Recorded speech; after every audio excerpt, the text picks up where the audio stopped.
Good morning વિદ્યાર્થી મિત્રો. આપણે ગયા લેક્ચરમાં આર્થિક વૃદ્ધિની સંકલ્પના છે એ સ્પષ્ટ કરી છે અને આ લેક્ચરમાં આપણે આર્થિક વિકાસની સંકલ્પના છે એ સ્પષ્ટ કરવાના છીએ. આપણે ગયા લેક્ચરની અંદર જ જોઈ ગયા કે વિકાસમાન દેશોમાં આજે ઝડપી આર્થિક વિકાસનો ધ્યેય છે એ સ્વીકારવામાં આવ્યું છે, કારણ કે આર્થિક સુખાકારી મેળવવા માટેનું મહત્વનું સાધન જો કોઈ હોય તો એ આર્થિક વિકાસ છે. તો આજે આપણે આર્થિક વિકાસ એટલે શું એ કન્સેપ્ટને સમજવાનો પ્રયત્ન છે એ કરીએ છીએ. અહીંયા કેટલીક વ્યાખ્યાઓ મેં લખી છે, એ વ્યાખ્યાઓને આપણે સમજવાનો પ્રયત્ન કરીએ એટલે આપોઆપ આપણને આર્થિક વિકાસ એટલે શું એ સ્પષ્ટ થઈ જશે. જુઓ વિદ્યાર્થી મિત્રો, અહીંયા પહેલી એક વ્યાખ્યા છે એ આપણે સમજવાનો પ્રયત્ન કરીએ. રાષ્ટ્રીય આવકના વધારા સાથે નવીનીકરણની પ્રક્રિયા દ્વારા, અહીંયા નવીનીકરણ એ શબ્દ છે એ બહુ મહત્વનો છે. નવીનીકરણની પ્રક્રિયા દ્વારા સામાજિક આર્થિક માળખામાં પરિવર્તનની પ્રક્રિયા એટલે આર્થિક વિકાસ. ફરી એકવાર જોઈએ. રાષ્ટ્રીય આવકના વધારા સાથે, તમે આર્થિક વૃદ્ધિની સંકલ્પના બરાબર સમજ્યા તો તમને ખ્યાલ છે કે એમાં પણ રાષ્ટ્રીય આવક છે એ વધે છે, અને અહીંયા પણ આપણે જોયું કે રાષ્ટ્રીય આવકના વધારા સાથે પણ અહીંયા એક શબ્દ છે એ ઉમેરાય, નવીનીકરણની પ્રક્રિયા. એટલે કે જે રાષ્ટ્રીય આવક વધે છે એ રાષ્ટ્રીય આવકના ઉપયોગ દ્વારા દેશનું જે અર્થતંત્ર છે એના જે વિવિધ ક્ષેત્રો છે એ વિવિધ ક્ષેત્રોની અંદર માળખાગત ફેરફારો છે એ થાય છે નવીનીકરણની પ્રક્રિયા દ્વારા. નવીનીકરણની પ્રક્રિયાના કેટલાક ઉદાહરણો છે એ આપણે જોઈએ એટલે તમને આ ખ્યાલ છે એ વધારે સ્પષ્ટ થશે. તમે પહેલાંનું રેલવેનું આપણું જે ક્ષેત્ર છે એ અને અત્યારનું જે રેલવેનું આખું જે માળખું છે એ બંને વચ્ચેનો તફાવત જો સમજો તો તમને એમાં નવીનીકરણ છે એ દેખાશે. એક સમય હતો કે આપણે લાંબી લાંબી લાઈનોમાં ઊભા રહીને ટિકિટો છે એ ખરીદતા, અને આજે આપણે ઓનલાઈન ટિકિટો છે એ બુક કરાવીએ છીએ, કેન્સલ કરાવીએ છીએ. અને એ જ રીતે જે રેલવે છે એની જે ભૌતિક સુવિધાઓ છે એની અંદર પણ વધારો થયો છે. સ્પીડ ટ્રેનો વધી છે, બુલેટ ટ્રેન ને એ બધી. તો એ જે ફેરફારો થઈ રહ્યા છે એ નવીનીકરણ છે, અને એ જ ખરા અર્થમાં આર્થિક વિકાસ છે. એક સમય હતો કે બેંકોની અંદર ઘણા બધા ક્લાર્ક હાથથી લખીને એના બધા હિસાબોને એ બધું કરતા હતા. એની બદલે આજે એ કમ્પ્યુટર દ્વારા થવા લાગ્યું છે, અને એ 5 વ્યક્તિનું કામ એ એક વ્યક્તિ અને એક કમ્પ્યુટર દ્વારા છે એ પૂરું થઈ શકે છે. એટલે ત્યાં સમય અને ખર્ચ બંને છે એ બચે છે.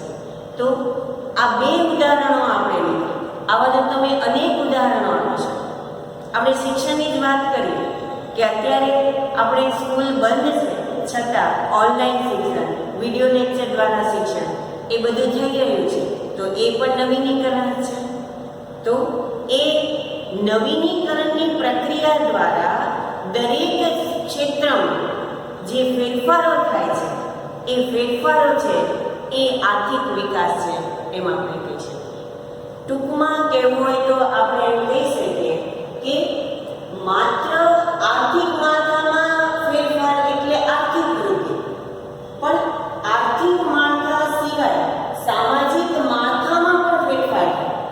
સામાજિક માળખાના પ્રત્યેક ક્ષેત્રમાં ફેરફાર થાય. મેં તમને 2 ઉદાહરણ આપ્યા, એવા તમે અનેક ઉદાહરણો છે એ તમારી રીતે વિચારી શકો છો. અને તમને ખ્યાલ આવશે કે આવું નવીનીકરણ છે એ થયું છે. ઘણાના મનમાં એવો પ્રશ્ન થશે કે ભાઈ નવીનીકરણ તો થયું છે ઘણી બધી જગ્યાએ, પણ હજુ ઘણું જૂનવાણી પણ છે. આપણે અત્યારે જે આ બોર્ડનો ઉપયોગ કરીએ છીએ અને ઘણી સ્કૂલની અંદર સ્માર્ટ બોર્ડ આવી ગયા છે, તો એ જ તો બતાવે છે આપણને કે ભારતમાં વિકાસની પ્રક્રિયા ચાલી રહી છે.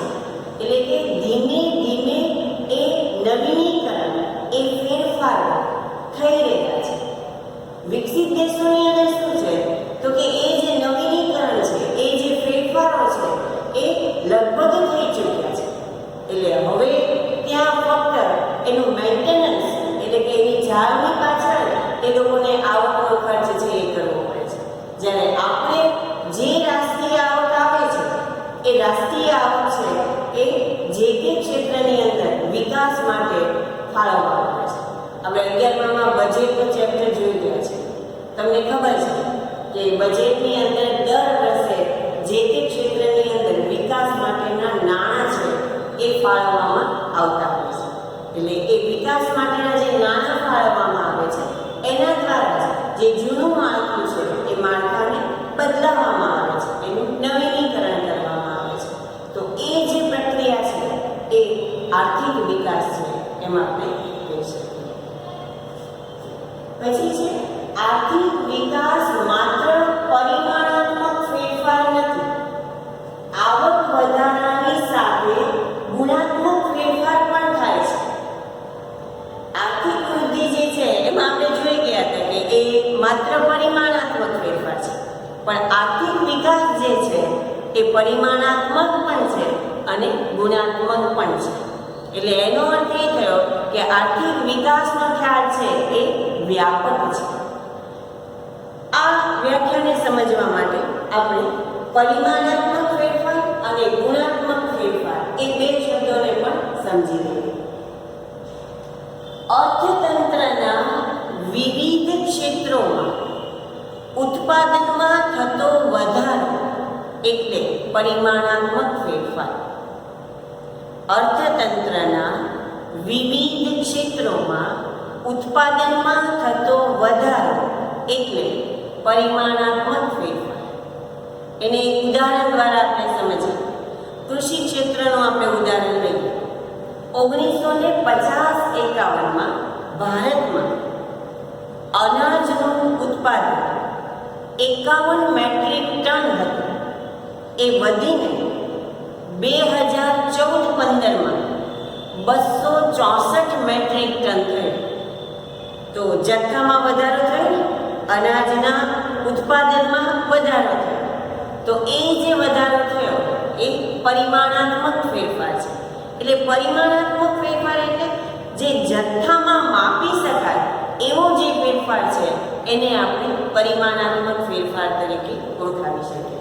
તો જેમ મેં તમને કૃષિનું ઉદાહરણ આપ્યું, એમ તમે દરેક ક્ષેત્રોની અંદર શાળાઓ વધે છે, હોસ્પિટલો વધે છે, તો એ બધા જ પરિમાણાત્મક ફેરફારો છે એમ આપણે કહી શકીએ. બીજો એક શબ્દ અહીંયા ગુણાત્મક ફેરફાર પણ છે. તો ગુણાત્મક ફેરફાર એટલે શું? તો નવા સંશોધનો થાય, નવી પદ્ધતિઓ છે એ વિકસે, શ્રમિકોની કાર્યક્ષમતામાં સુધારો થાય, એની કાર્યક્ષમતા છે એ બદલાય, અને જે આવકના વિવિધ ક્ષેત્રો છે, રાષ્ટ્રીય આવકના જે વિવિધ ક્ષેત્રો છે એનો જે ફાળો છે એ ફાળો બદલાય છે. તો આવા જે ફેરફારો થાય છે એને ગુણાત્મક ફેરફાર કહેવામાં આવે છે. એટલે દાખલા તરીકે હમણાં જ આપણે કૃષિનું ઉદાહરણ લીધું કે ભાઈ પરિમાણાત્મક ફેરફાર થયો, અનાજનું ઉત્પાદન છે એ વધ્યું. તો એ એમને વધી નથી ગયું. કઈ રીતે વધ્યું? તો કે કૃષિ ક્ષેત્રે નવા સંશોધનો થયા, હાઇબ્રિડ પદ્ધતિ શોધાણી, હરિયાળી ક્રાંતિ અસ્તિત્વમાં, અને એને કારણે એ ઉત્પાદનની અંદર છે એ વધારો થયો. એટલે ગુણાત્મક ફેરફારમાં નવા સંશોધનો થાય, નવી પદ્ધતિ શોધાય, અને એને આધારે ઉત્પાદનની અંદર વધારો છે એ થાય છે. એ ગુણાત્મક ફેરફાર છે. એટલે કહેવાનો અર્થ એ છે કે આર્થિક વિકાસ છે એમાં પરિમાણાત્મક ફેરફાર પણ થાય છે અને ગુણાત્મક ફેરફાર છે એ પણ થાય છે. પછી આર્થિક વિકાસ બહુમુખી પ્રક્રિયા છે. બહુમુખી એટલે એક પ્રકારનો એનો ફેરફાર નથી, પણ અનેક પ્રકારના ફેરફારો છે એમાં થાય છે. આર્થિક વૃદ્ધિમાં આપણે જોયું કે એ આર્થિક ફેરફાર જ સૂચવે છે, જ્યારે આર્થિક વિકાસ જે છે એની અંદર આર્થિકની સાથે સામાજિક ક્ષેત્રમાં પણ ફેરફારો થાય છે. એટલે કે આર્થિક પ્રગતિ તો થાય જ છે, પણ સાથે સાથે સામાજિક ક્ષેત્રમાં પણ પ્રગતિ થાય છે. પહેલા આપણે આર્થિક પ્રગતિ એટલે શું એ સમજી લઈએ. એ તમને એક માર્કમાં પૂછી શકાય. આર્થિક પ્રગતિ એટલે શું? તો આર્થિક પ્રગતિ એટલે માથાદીઠ આવકમાં થતો વધારો. એકદમ સહેલું છે. આર્થિક પ્રગતિ એટલે માથાદીઠ આવકમાં થતો વધારો. તો આપણે એને એ સમજવાનો પ્રયત્ન કરીએ છીએ કે આર્થિક પ્રગતિ તો થાય જ છે આર્થિક વિકાસની અંદર, પણ સાથે સાથે સામાજિક ક્ષેત્રે પણ પ્રગતિ છે એ થાય છે. તો સામાજિક ક્ષેત્રે જે પ્રગતિ થાય છે એમાં શું થાય છે? તો આપણે આર્થિક વિકાસની જે પ્રક્રિયા છે એ જેમ જેમ આગળ વધતી જાય છે એમ રાષ્ટ્રીય આવકમાં જે વ્યાવસાયિક માળખાના 3 ભાગમાં પ્રવૃત્તિઓને વહેંચવામાં આવે છે. કૃષિ ક્ષેત્રની પ્રવૃત્તિ, ઉદ્યોગ ક્ષેત્રની પ્રવૃત્તિ અને સેવા ક્ષેત્રની પ્રવૃત્તિ. તમે 10મા ધોરણમાં અને 11મા ધોરણમાં બંનેમાં એ ભણીને આવો છો. પ્રાથમિક ક્ષેત્ર, માધ્યમિક ક્ષેત્ર અને સેવા ક્ષેત્ર, અથવા તો કૃષિ, ઉદ્યોગ અને સેવા, આ 3 ક્ષેત્રમાંથી આપણને રાષ્ટ્રીય આવક છે એ પ્રાપ્ત થતી હોય છે. તો એ ક્ષેત્રનું જે ઉત્પાદનનું પ્રમાણ છે એ બદલાય છે. રાષ્ટ્રીય આવકમાં એ ક્ષેત્રનો હિસ્સો આર્થિક વિકાસની પ્રક્રિયા સાથે બદલાય છે. એટલે શરૂઆતમાં કૃષિ ક્ષેત્રનો હિસ્સો છે એ રાષ્ટ્રીય આવકમાં વધારે, એટલે ખેતીમાંથી આપણને કુલ રાષ્ટ્રીય આવકમાંથી રાષ્ટ્રીય આવક છે એ વધારે મળે. પછી તો કે થોડો વિકાસ છે એ વધે છે, એની સાથે ઉદ્યોગ ક્ષેત્રનો હિસ્સો રાષ્ટ્રીય આવકમાં વધે છે. એટલે ઉદ્યોગોનું પ્રમાણ છે એ વધે છે. ઉદ્યોગોના ક્ષેત્રમાં નવી રોજગારી છે એ ઊભી થાય છે. તો આ રીતે ઉદ્યોગ ક્ષેત્રે આવક અને રોજગારી બંનેમાં વધારો થાય છે. એનાથી પણ વધારે આર્થિક વિકાસ થાય તો ઉદ્યોગ ક્ષેત્ર કરતાં પણ વધારે સેવા ક્ષેત્રનો હિસ્સો છે એ વધે છે. એટલે સેવા ક્ષેત્રમાંથી રોજગારી પણ વધારે મળે અને આવક પણ વધારે મળે. તો ભારતની અંદર હાલ સેવા ક્ષેત્રનો હિસ્સો છે એ સૌથી વધારે છે. એ બતાવે છે કે ભારત છે એ ઝડપથી આર્થિક વિકાસ છે એ કરી રહ્યું છે. તો સામાજિક પ્રગતિ છે એ પણ થાય છે કે આ રીતે વિવિધ ક્ષેત્રો જે છે એ વિવિધ ક્ષેત્રોની અંદર રોજગારી અને આવકનું પ્રમાણ છે એ વધે છે. અને રોજગારી અને આવકનું પ્રમાણ વધે છે એટલે ગરીબી, બેકારી, અસમાનતા જેવા પ્રશ્નો છે એ હલ થાય છે. તમને એક માર્કમાં પૂછી શકાય કે વિકાસમાન દેશોમાં માળખાકીય પરિવર્તનને કારણે કયા પ્રશ્નો હલ થાય છે? તો 3 પ્રશ્નો: ગરીબી, બેકારી અને અસમાનતા. આ 3 પ્રશ્નો છે એ હલ થાય છે. તો આ અર્થમાં આપણે એમ કહી શકીએ કે આર્થિક વિકાસ એ બહુમુખી પ્રક્રિયા છે. આ જ વ્યાખ્યા જે છે એના જેવી જ વ્યાખ્યા છે એ માઇકલ ટોડેરોની છે. આર્થિક વિકાસ એ બહુપરિમાણીય પ્રક્રિયા છે. અહીંયા આર્થિક વિકાસની આપણે ઘણી બધી વ્યાખ્યા જોવાના છે, પણ તમને પરીક્ષાની અંદર માની લો કે એમ પૂછે આર્થિક વિકાસ એટલે શું? તો સૌથી સહેલી વ્યાખ્યા છે એ આ ટોલેરોની છે. આર્થિક વિકાસ એ બહુપરિમાણીય પ્રક્રિયા છે. અને ઘણી વખત તમને એમસીક્યુની અંદર પણ પૂછી શકાય કે આર્થિક વિકાસ એ બહુપરિમાણીય પ્રક્રિયા છે એમ કોને કહ્યું છે? તો ટોલેરોએ કહ્યું છે. અથવા તો ટોલેરોના મતે આર્થિક વિકાસ એ કેવી પ્રક્રિયા છે? તો એ બહુપરિમાણીય પ્રક્રિયા છે એમ આપણે કહી શકીએ. આમ તો બહુમુખી અને બહુપરિમાણીય આ બંને શબ્દો છે એ એકબીજાના પર્યાય જ છે, પણ અહીંયા પરિમાણીય એવો શબ્દ વાપર્યો, અહીંયા બહુમુખી એવો શબ્દ છે એ વાપર્યો છે. તમે વિજ્ઞાનની અંદર આ પરિમાણીય શબ્દ છે એ ભણીને આવો છો.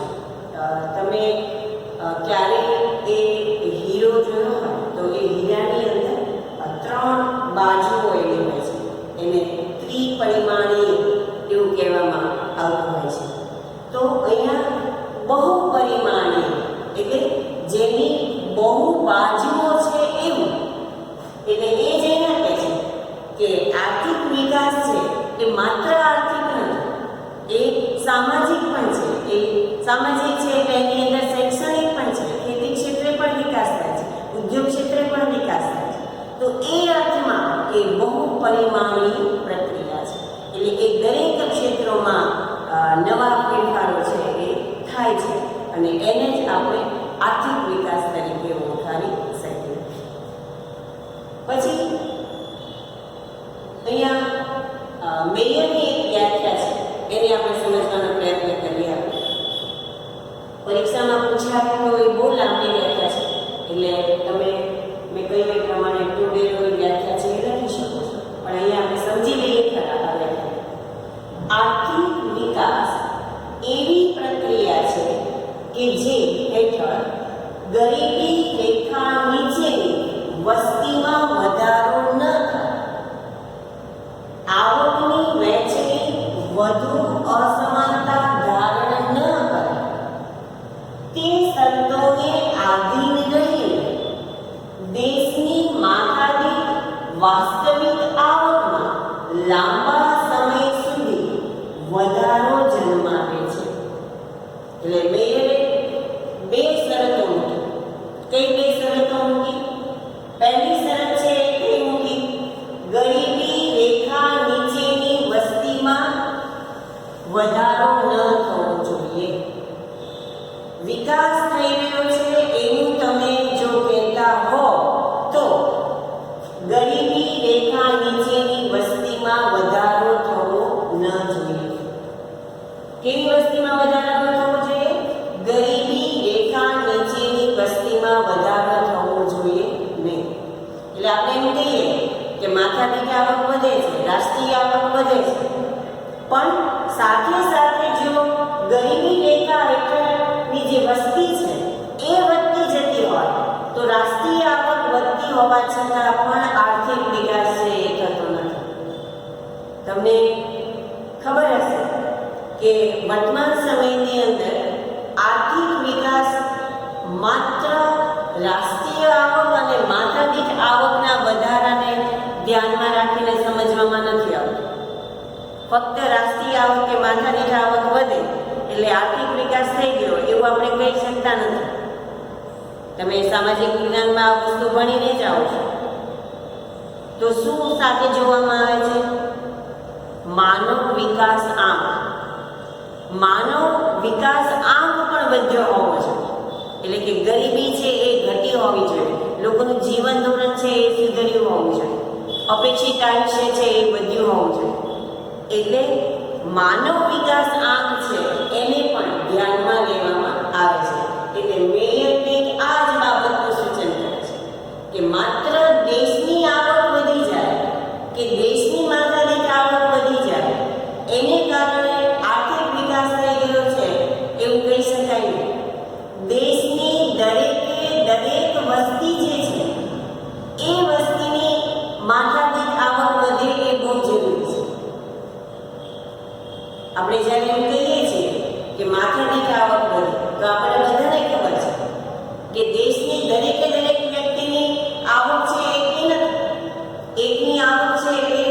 અબજો રૂપિયાની છે માથાદીઠ આવક, અને એકની આવક છે એ મહિને 1000 રૂપિયા જ છે એવું બની શકે છે, અને એકની આવક છે એ લાખ રૂપિયા છે એવું બની શકે છે.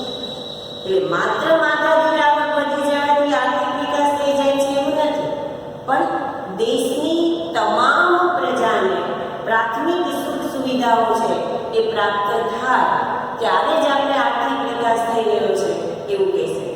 અને એટલે જ રાષ્ટ્રીય આવક અને માથાદીઠ આવકના વધારાની સાથે માનવ વિકાસ આંકને પણ ધ્યાનમાં લેવામાં આવે છે આર્થિક વિકાસ. એટલે ગરીબી રેખા નીચે જીવતી જે વસ્તી છે એ માની લો કે એકદમ ઘટે નહીં આર્થિક વિકાસની પ્રક્રિયામાં, પણ વધવી તો ન જ જોઈએ. આવકની વહેંચણી વધુ અસમાનતા ધારણ ન થાય.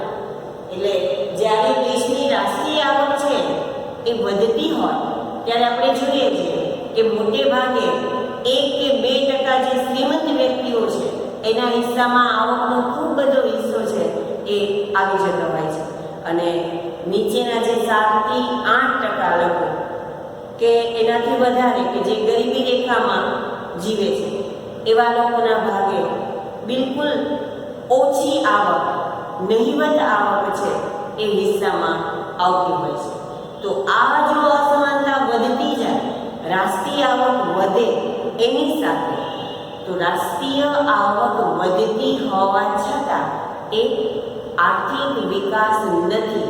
એટલે આ વસ્તુનું ધ્યાન પણ દરેક દેશે રાખવાનું છે કે આવક તો વધે પણ એની સાથે સાથે ગરીબી રેખા નીચે જીવતા લોકો છે એ વધવાનું જોઈએ, ગરીબી વધવી જોઈએ નહીં, અને અસમાનતા છે, આર્થિક અસમાનતા છે એ વધવી જોઈએ નહીં. તો જ આપણે આર્થિક વિકાસ થયો છે એવું કહી શકીએ. પછી મેક્લેફની એક વ્યાખ્યા છે એને આપણે સમજી લઈએ.